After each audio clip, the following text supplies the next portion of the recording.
At 6:41 a.m.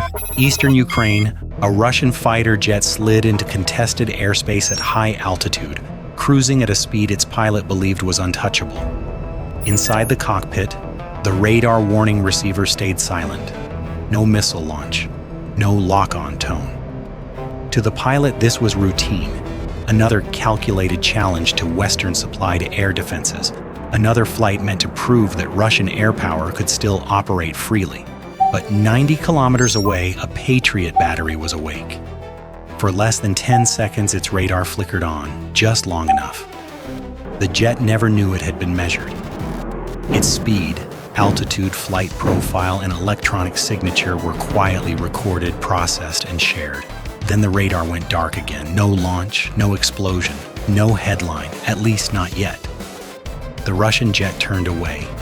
Mission successful, unaware that something far more dangerous than a missile had just happened. In trying to test the Patriot system, the pilot had done exactly the opposite. He had revealed himself. Because in modern air warfare, the biggest mistake is not getting shot down. It is believing you were never seen.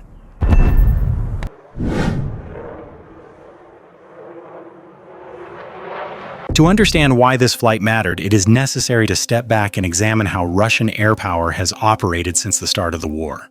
From the first days of the invasion, Russia expected its air force to dominate Ukrainian skies. On paper, it possessed numerical superiority, longer-range missiles, and advanced fighter aircraft designed to suppress enemy air defenses. Yet months into the conflict, air superiority never truly materialized. Instead, Russian pilots adopted a cautious doctrine. They flew near the edge of Ukrainian airspace, launched standoff weapons, and relied heavily on electronic warfare pods to blind older Soviet-era systems such as S-300 variants. These tactics worked reasonably well against legacy air defenses with predictable radar behavior. Fighters could probe, observe radar reactions, and retreat with limited risk. Over time, patterns emerged, and Russian planners believed they understood the rules of the game. That assumption collapsed with the arrival of the Patriot system. Unlike earlier systems, Patriot was not designed merely to shoot aircraft down. It was built to control airspace through detection tracking and data fusion. Operated with Western doctrine, it does not behave like a constantly emitting radar beacon waiting to be targeted. Instead, it functions as part of a wider intelligence and air defense network supported by satellite queuing and real-time data sharing with partners such as NATO. From a strategic perspective, Russia faced a dilemma. Ignoring Patriot meant conceding freedom of action in critical air corridors. Challenging it, however, meant exposing pilots and aircraft to a system specifically designed to learn from such encounters. Russian command chose the latter, believing brief, controlled flights could extract useful intelligence without triggering a response. This belief underestimated the shift in warfare. Patriot did not need to fire to win. The mere act of approaching it allowed Ukrainian operators to study Russian flight profiles, electronic emissions, and behavioral patterns. In strategic terms, Russia was no longer testing a passive defense. It was feeding data into a system optimized to adapt. The moment Russian jets treated Patriot like older defenses, they made a fundamental miscalculation, one that would quietly reshape air operations across the front. Long before the Russian jet crossed into contested airspace, both sides were already engaged in a quieter battle. One fought with sensors, algorithms, and anticipation rather than missiles. For Russian planners, these probing flights were carefully rehearsed. Aircraft such as the Su-35S and MiG-31 were equipped with advanced radar warning receivers, electronic countermeasure pods, and data links intended to detect hostile radar activity and immediately signal danger. Pilots were trained to operate just outside known engagement envelopes, trusting their instruments more than instinct. What they did not see was the preparation on the ground. Ukrainian Patriot crews operated under strict emission control. Radar operators were instructed to remain dark for extended periods, relying instead on off-board cueing from a broader intelligence picture. Satellite tracking airborne early warning data shared by partners and passive sensors provided enough information to predict when Russian aircraft would appear. By the time the jet approached, the Patriot battery already knew where to look. Inside the command vehicle, the decision-making window was measured in seconds. Operators waited for the precise moment when the aircraft's flight path, altitude, and speed aligned to produce the clearest possible radar return. The radar was not activated to threaten or intimidate, but to harvest data. In those brief seconds, the system captured the jet's radar cross-section behavior, electronic emissions, and maneuvering response, or lack of it. For the Russian pilot, nothing seemed out of the ordinary. No warning tone meant no immediate threat. From his perspective, the mission confirmed what doctrine suggested Patriot was present but hesitant. From the Ukrainian side, the outcome was very different. The system had confirmed assumptions, validated tracking models, and refined engagement parameters without revealing its full capabilities. This asymmetry defined the intelligence battle. One side believed it was observing, the other was learning.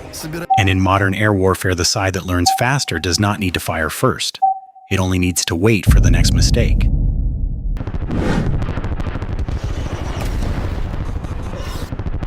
At 6:01 a.m., the Russian fighter began its run exactly as planned. The aircraft held a steady altitude well above the range where older Ukrainian systems had proven dangerous in the past. Speed was controlled, not aggressive, chosen to minimize infrared signature spikes and reduce the likelihood of triggering defensive reactions. To the pilot, this was a textbook challenge flight close enough to test far enough to retreat. Inside the cockpit, the instruments reinforced that confidence. The radar warning receiver showed no continuous wave illumination, no spike indicating a fire control radar, no launch cue. The aircraft's electronic warfare suite remained on standby, conserving power and avoiding unnecessary emissions that might give away its own signature. Everything suggested the Patriot battery was either inactive or unwilling to engage. What the pilot could not see was how carefully the situation had been engineered. As the jet crossed an invisible line, the Patriot crew initiated a short, deliberate sequence. The radar powered up at a reduced duty cycle, scanning a narrow volume of airspace rather than broadcasting widely. This was not a full tracking mode meant to guide a missile. It was a surgical observation window timed to coincide with the jet's most revealing flight phase. For several seconds, the system watched. It measured how the aircraft's radar cross-section changed with slight heading adjustments. It recorded how the jet maintained course when no warning tone sounded, revealing assumptions baked into Russian training. It noted the absence of evasive maneuvers, no notching, no sudden altitude change, no deployment of countermeasures. This was critical. It confirmed that the pilot believed he was outside a lethal envelope. Then the Patriot radar went dark again. From the cockpit, nothing had changed. The Russian jet completed its arc, turned away, and accelerated back toward friendly airspace. The mission appeared uneventful. Another data point collected, another system challenged without consequence. In post-flight debriefs, this sortie would likely be logged as confirmation that Patriot, while present, was being used cautiously. On the ground, the interpretation was the opposite. The brief radar activation had been enough to validate tracking accuracy and timing. Operators now knew exactly how long the jet remained exposed before reacting, and more importantly, how long it did not react. That window mattered. It defined how much time a future interceptor would have, and how little warning the pilot would receive once the system shifted from observation to engagement. This was the moment the mistake became irreversible. By flying a predictable profile and relying solely on warning systems to signal danger, the pilot had revealed a dependency. Patriot was not forced to fight on the pilot's terms. Instead, it learned how the pilot behaved when he believed he was safe. In modern air defense, that knowledge is more valuable than a single shootdown. Within days, Russian flight patterns in the area subtly changed. Altitudes shifted, distances increased. The confidence to approach freely was gone. No public announcement explained why, but the reason was simple. The challenge flight had succeeded only on the surface. In reality, it had handed the defender exactly what it needed: proof that the jet could be seen, measured, and when the time came, stopped. In the hours and days that followed, Patriot did not respond with missiles. Instead, it responded by reshaping the battle space. This was the system's true defensive function, not destruction, but deterrence through uncertainty. By remaining mostly silent, Patriot denied Russian pilots the feedback they depended on to feel safe. No warning tones meant nothing anymore. Silence became a threat. Russian command quickly recognized the problem. Flights that once approached confidently now carried invisible risk. Pilots could no longer be sure whether Patriot was watching, tracking, or preparing to engage. The absence of launches did not signal weakness. It signaled discipline. Every second the radar stayed dark increased doubt inside the cockpit. As a result, behavior changed. Jets began flying farther from known Patriot coverage. Altitudes were adjusted to reduce exposure windows. Weapon release points shifted deeper into standoff ranges, trading accuracy for safety. These adaptations were defensive reactions to a system that had never fired a shot yet had already imposed costs. Fuel consumption increased, sortie effectiveness dropped, tactical freedom narrowed. From a defensive standpoint, this was success. Patriot had forced Russian aviation to operate on its terms. Instead of challenging air defenses directly, pilots were now planning routes around them. The sky was no longer contested through explosions, but through hesitation. This response highlighted a crucial misunderstanding in Russian doctrine. Air defenses were treated as obstacles to be triggered and avoided. Patriot functioned differently. It acted as a silent referee, setting boundaries and punishing overconfidence, not immediately, but inevitably. The Russian jet had not survived because it was untouchable. It had survived because Patriot chose not to touch it yet. And that distinction changed everything about how Russian aircraft would fly from that moment forward. The Russian pilot's error was not a lack of skill nor a failure of courage. It was a technical misjudgment rooted in outdated assumptions about how modern air defense systems operate.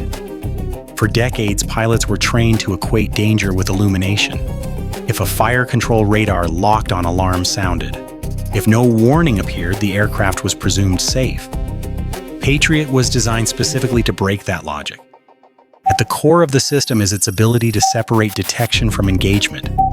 The Patriot air defense system does not rely on continuous emissions that announce its presence. Its radar can operate in brief, low probability of intercept modes, activating only long enough to collect data before disappearing again. To a radar warning receiver, this looks like noise or nothing at all. Russian pilots trusted their onboard sensors to define the threat environment. That trust was misplaced. Radar warning receivers are optimized to detect sustained or high-energy emissions, not short, disciplined bursts designed to avoid classification.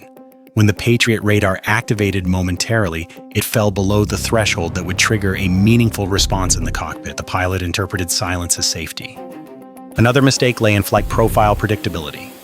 By maintaining steady altitude speed and heading, the jet presented an ideal target for analysis. Even without launching an interceptor, Patriot operators could model engagement timelines, calculate intercept geometries, and identify the exact moment a missile would have been lethal. The pilot unknowingly flew the simulation for them. Electronic countermeasures offered no protection because none were deployed. There was no need, the pilot believed, without a confirmed lock. This revealed a doctrinal gap. Russian tactics assumed that threat confirmation precedes danger. Patriot exploited the opposite reality. Danger exists long before confirmation. The final technical failure was psychological. Confidence in technology replaced tactical caution. The pilot flew as if surviving the sortie proved immunity. In fact, survival only confirmed exposure. Patriot did not need to win the engagement that day, it needed to understand it. In modern air warfare, the first side to be understood is the first side to lose freedom of action. The Russian jet did not escape because it was beyond reach. It escaped because the defender was patient enough to let it go after learning everything it needed.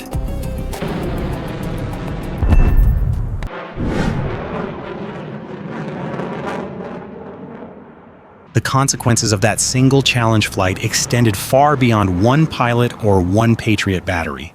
In the days that followed, Russian air activity in the sector changed in subtle but measurable ways. Aircraft that had once approached confidently now kept greater distance. Flight paths became less direct. Weapon releases shifted farther from the front, reducing precision and increasing reliance on unguided or standoff munitions. This adjustment revealed a strategic truth. Patriot did not need to eliminate Russian aircraft to be effective. By forcing pilots to respect its presence, it reduced the operational value of Russian air power. Each additional kilometer of standoff range translated into lower accuracy, longer response times, and diminished battlefield impact. Air power, once a tool of initiative, became reactive. At a higher level, this altered campaign planning. Russian commanders were compelled to allocate more resources to suppression and avoidance rather than offense. Electronic warfare assets were repositioned. More aircraft were tied up in escort and support roles. The cost was not measured in losses, but in opportunity. Every mission constrained by Patriot was a mission that could not be flown freely elsewhere. For Ukraine and its partners, the lesson was equally significant. A limited number of advanced systems operated with discipline could impose disproportionate strategic effects. Patriot became less a shield and more a lever, one that shifted enemy behavior without revealing its full capabilities. Internationally, the encounter reinforced a broader trend in modern warfare. Control of the air is no longer achieved solely through numbers or firepower. It is achieved through information dominance, patience, and the ability to force an adversary into caution. The Russian jet's challenge was meant to assert presence. Instead, it demonstrated vulnerability. What followed was not a dramatic shootdown, but something more enduring. A redefined airspace where confidence had been replaced by restraint and where the silent influence of a single system shaped every decision above the battlefield. The encounter between the Russian jet and the Patriot system never produced flames in the sky or wreckage on the ground, yet its outcome was decisive. It demonstrated a shift in how air warfare is won, not through dramatic destruction, but through controlled discipline and understanding the opponent better than they understand you. The pilot believed the absence of a warning meant safety. He believed survival equaled success. Both assumptions were wrong. Patriot proved that in modern combat, visibility is vulnerability and confidence can be exploited. The system did not need to fire to impose limits. It only needed to watch, learn, and wait. This episode underscores a broader transformation in military thinking. Advanced air defenses are no longer passive barriers to be breached. They are active participants in shaping behavior. By forcing an adversary to alter routes, altitudes, and tactics, they extract a strategic price that accumulates over time. Every adjustment narrows options. Every hesitation slows momentum. For Russia, the lesson was costly but clear. Challenging a modern Western air defense system as if it were a legacy threat revealed not strength but complacency. The mistake was not tactical bravery, it was conceptual rigidity. Doctrine failed to keep pace with technology. For observers, the message is equally important. The future of air warfare will belong to those who can deny freedom without revealing intent, who can win engagements without firing, and who understand that data can be more decisive than missiles. In that sense, the Patriot system did exactly what it was designed to do. The Russian jet flew away intact, but from that moment on, it never flew the same way again. Bye for now.